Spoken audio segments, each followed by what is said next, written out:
Following the release of the Detective Pikachu movie, a loose adaptation of the 3DS game of the same name, the Pokemon Company announced Detective Pikachu was coming to the Switch. After that 2019 announcement, I just expected a port of the 3DS original with a new ending to match the movie. But to my surprise, in 2023, well after the movie had disappeared from public consciousness, out of nowhere comes Detective Pikachu Returns. Revealed this year to an underwhelming reception, Detective Pikachu Returns didn't exactly have the biggest hype train behind it, considering the ugly and subpar graphics, too much time having passed between the original and its movie adaptation, and a general sense that this is not a release from Pokemon, the biggest multimedia franchise in the entire world, worth investing time and money in. So, is this game a total disappointment? In this review, I'll detail why it surpassed my low expectations, but at the same time, the way it disappoints the Pokemon fandom. So, strap yourselves in for a review from this aging and cranky Pokemon fan. Let's get into it. 2 years after Tim and Detective Pikachu solved the R case, exposing the conspiracy behind a chemical that was making Pokemon go berserk, the duo are living the good life, having become heroes in Rhyme City. And yet, Tim's dad is still missing, and the reason why Pikachu is speaking in a human voice only Tim can understand is still unresolved. Minor spoilers for the movie, but the ending of the feature film revealed Mewtwo saved Tim's dad's life by literally putting his consciousness inside Pikachu, and that Pikachu is Tim's dad all along. While this is what seemed obvious for anyone who played the 3DS game, the movie confirmed Detective Pikachu's origins in the way we all expected. However, to separate game and movie, Detective Pikachu Returns resolves these mysteries in a different way, a key point of differentiation between the movie and game. It makes this clear early on, and I really appreciated this change, as it made the story more compelling to play. And surprisingly, it is a compelling story. As Tim, you'll solve mysteries after gathering testimonies and examining evidence at crime scenes. The overarching story has you busting open another conspiracy, another one in which the relationship between people and Pokemon hangs in the balance. It's rather high stakes for a Pokemon game, and you'll want to keep playing to know what happens next. And as for the Pokemon themselves, they get a chance to shine in ways you don't often see outside the anime. What I like about this game is that there are still popular Generation 1 Pokemon like Growlithe and Chansey showing up, but it still features newer and less popular Pokemon like Galarian Darmanitan and Cramorant. Nobody likes these guys, but it uses their unique aspects in a way that serves the story. For example, an item goes missing because it was swallowed by Cramorant, a Pokemon whose entire personality is built around swallowing things and having a stupid looking face. While you'd never use one of these in a mainline game like Pokemon Sword and Shield, it's fun to see a totally useless Pokemon given some importance. Maybe that's just me, but I love the less popular, weirder looking Pokemon. And that's just one example. This world is populated by a huge variety of critters, a lot of which you just wouldn't expect to see. Encountering new Pokemon in the overworld is always an exciting experience, especially as they speak via Detective Pikachu's translation. It gives Pokemon more depth than they're allowed in mainline games, and it is the Detective Pikachu series' greatest strength. The human characters fare less well. Main character Tim is one of the blandest game protagonists in gaming history, with his only personality trait being he's looking for his dad. He has no real quirks, interests, or other motivations. While I like his aesthetic glow up from the 3DS game, that's all that stands out, and for the most part, the human characters all feel bland. Stock characters with no real personalities, forgettable looks, and generic names. If you think about other visual novel games like Ace Attorney or Danganronpa, character designs are more flamboyant, with crazy designs and names that match their personalities.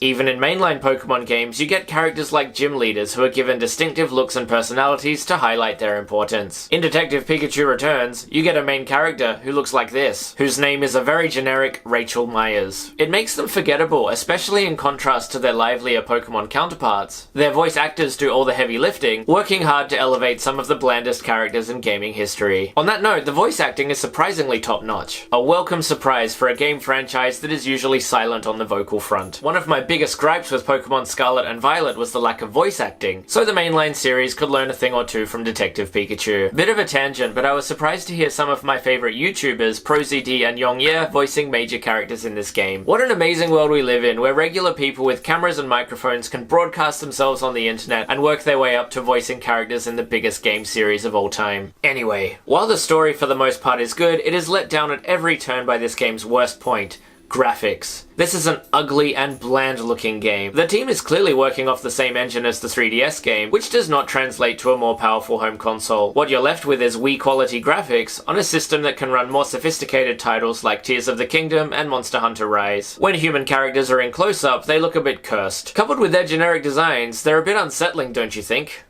Ugh. And it doesn't stop here. While every game doesn't need to be graphically advanced like Spider-Man 2 or God of War, it can use an art style to its advantage to make up for it. A good example is Tears of the Kingdom, which still looks beautiful by leaning into a painterly anime style. In Detective Pikachu, there's none of that. Rhyme City is one of the most inert, devoid of charm cities in modern gaming. There is nothing here to make it appear like it belongs in the Pokemon universe, making it feel like nothing more than cheap assets the team quickly hobbled together. Compare this to the Detective Pikachu movie, where at least Rhyme City had a consistent tone, leaning into a cyberpunk noir atmosphere which integrates the Pokemon aesthetic. In the game, there is nothing like that. While later game environments like a bamboo grove show a bit of creative flair, they're still undermined by boring textures and models, looking like they're straight out of the GameCube era. And even worse is the animation. While there are some cute animations here and there, like a furret rubbing its cute little hands together, when it comes to the more complex ones, this game looks like garbage. This is especially prevalent when Pokemon use moves. There's a scene where a Growlithe breathes fire, and it's one of the worst flame effects I've ever seen. Even in Pokemon Stadium on the Nintendo 64, the flame effects look better. And in the climax of Detective Pikachu Returns, there's a showdown between two powerful Pokemon, a narrative moment the game builds up to, which I got hyped for, and should have by all means been exciting, but it is one of the poxiest, lamest Pokemon battles I've ever seen. These are insanely powerful moves, with things blowing up in the background, but it looks terrible. Compare this to the Pokemon anime, which has staged exciting battles since the 1990s. Why can't there be more visual consistency in this franchise? I know it sounds like nitpicking, but it's a major problem in the Switch era of Pokemon. We get games like New Pokemon Snap, which shows the Pokemon world at its liveliest and most beautiful, with incredible animations and designs. And then, you get Pokemon Scarlet and Violet and Detective Pikachu Returns. Pokemon fans want to see their favorite creatures portrayed in the most exciting way, and we are just continually let down. It doesn't make any sense making Detective Pikachu Returns another disappointing example of this phenomenon. And I realize I haven't even touched on the gameplay yet. Honestly, there really isn't any. This is a point-and-click visual novel after all, but there is absolutely no challenge to be found here whatsoever. Your only moments of choice are choosing the correct answer while deducting based on your clues, but the correct answers are always the most obvious. By the time you're even presented with an answer selection screen, you've probably already figured out what's going on. There are no real game aspects to be found here. No timers, no rewards for correct answers, no penalties for wrong answers, nothing. It makes it impossible to fail, which makes it a breezy casual game to pass the time, and if that suits you, you'll love it. However, I would have liked at least a bit of challenge, and I think this game would have benefited from some challenge, especially as it is a very short game. I clocked it at 12 hours, so there really could have been some mini games or something else worked in to add some variety and length. A common argument is, this is a game for kids. Well yeah, I agree, but kids can use a bit of challenge too. We live in a world where 8-year-olds can make massive worlds in Minecraft and become pro Fortnite players, so kids are capable of more than just reading and pressing A. The same argument applies to the graphics. People will dismiss poor graphics saying, oh, it's just for kids. Well, the anime is for kids too, and it looks a million times more interesting than this. Kids are likely to get bored by Detective Pikachu Returns, which begs the question, who exactly is this game made for? Why did it even get made? And that's a line of questioning I grappled with the entire time I was playing it. While there's charm to be found here and there, it still feels like yet another cynical cash grab from the Pokemon Company. Too uninteresting for kids, too easy for adults. Obviously, the only people who are buying it are Pokemon drones like me, who will just keep buying whatever the Pokemon Company puts out despite the game's decreasing quality. One possible explanation is that this game was finished years ago and has been sitting on the shelf since then, waiting for a nice quiet window between mainline games to be released. With no mainline games releasing this year, the timing makes sense. It's pretty obvious this was finished ages ago, as the newest Pokemon found in this game are from the 8th generation, or Sword and Shield. There are no 9th generation or Pokemon Scarlet and Violet Pokemon to be found here, which really doesn't make sense from a marketing perspective. Considering it's been complete for years, why couldn't the Pokemon Company have spent a little more time to polish and refine it? Extend the story, improve the graphics, add new Pokemon. This is one of the wealthiest multimedia companies in the entire world, and polishing a game is certainly not beneath their budgetary constraints.